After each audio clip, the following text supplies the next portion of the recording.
porque ontem foi anunciada a lista dos economistas que estarão no gabinete de transição agora do governo Bolsonaro para o governo Lula. E o que a gente tem lá é algo muito interessante, porque são pessoas com perfis absolutamente diferentes.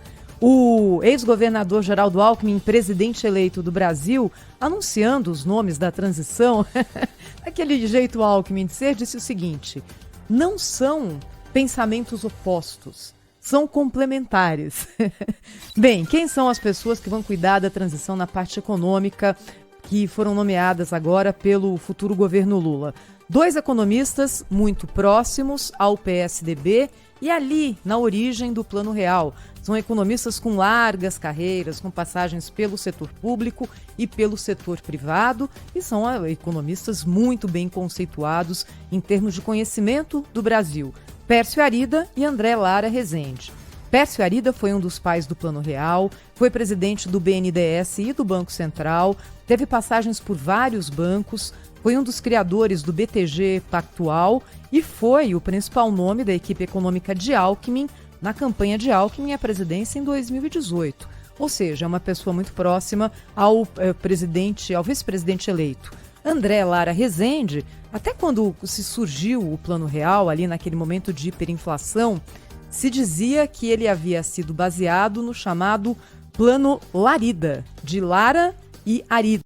Pois bem, esses 2 aqui estão juntos na equipe de transição. André Lara Rezende também esteve na formulação do Plano Real, foi nomeado por Itamar Franco como negociador da dívida externa brasileira, foi presidente do BNDES, também esteve no grupo que fundou um banco na iniciativa privada, o Banco Matrix. Hoje faz parte do Conselho de Administração de gigantes empresas brasileiras. Esses são os economistas ligados ao PSDB que estão na equipe de transição.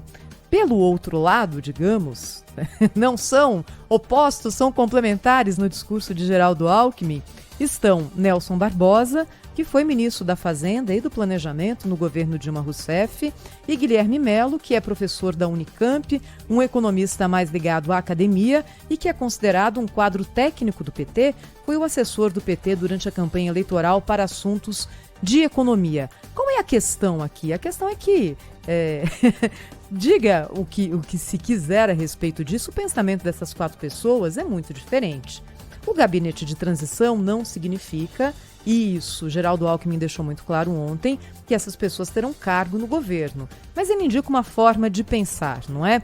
Nelson Barbosa, por exemplo, tem uma tese que é a seguinte: ele defende que existam limites separados de gastos correntes no orçamento da União, e esses sim devam obedecer um teto, e de investimentos, como obras públicas, infraestrutura, por exemplo. É uma mudança muito grande no que existe hoje como norma geral, a lei do teto de gastos, que diz o seguinte: ninguém pode gastar mais no ano seguinte do que no ano anterior, com a correção da inflação e ponto.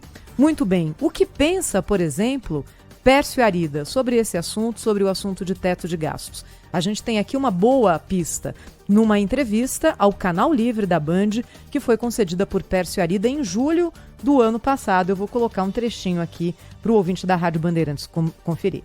Se você for sair do teto de gastos, você precisa sair com experimentos pequenos, controlados, transparentes, sujeitos à avaliação independente, para você ir tateando um terreno novo. O que não pode fazer, feito muita gente diz, não, tira o teto de gastos, ele não vale para investimentos.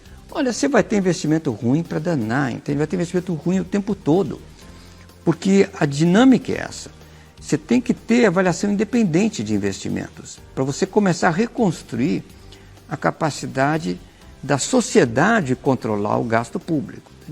Então, o meu ponto aqui é que, ao invés de mudar a regra do teto, o dia que a sociedade houver por bem alterá-la, que sejam alterações tópicas, centradas em determinados investimentos, com acompanhamento da sociedade. Bem, essa é a declaração do economista Pércio Arida no ano passado, numa entrevista ao Canal Livre da Band. Ele agora que está na equipe de transição do governo Lula. O que a gente tira disso? Primeiro que é difícil achar ali algum ponto de concordância entre esses pensamentos que estão na equipe econômica na transição para o futuro governo. E segundo, E para mim o principal é o seguinte: o que vai valer mesmo, minha gente, é quem vai ser escolhido como ministro da Fazenda e do Planejamento, já que não deve mais existir o gigante Ministério da Economia no governo Lula, e qual vai ser a diretriz dada. Nesse momento aqui, é tudo coisas feitas para acalmar o mercado, para dizer que é um governo de composição nacional, que aceita todos os tipos de tendência. Na prática, a gente ainda precisa ver o que vai acontecer. 8 horas 14 minutos, Pedro Campos.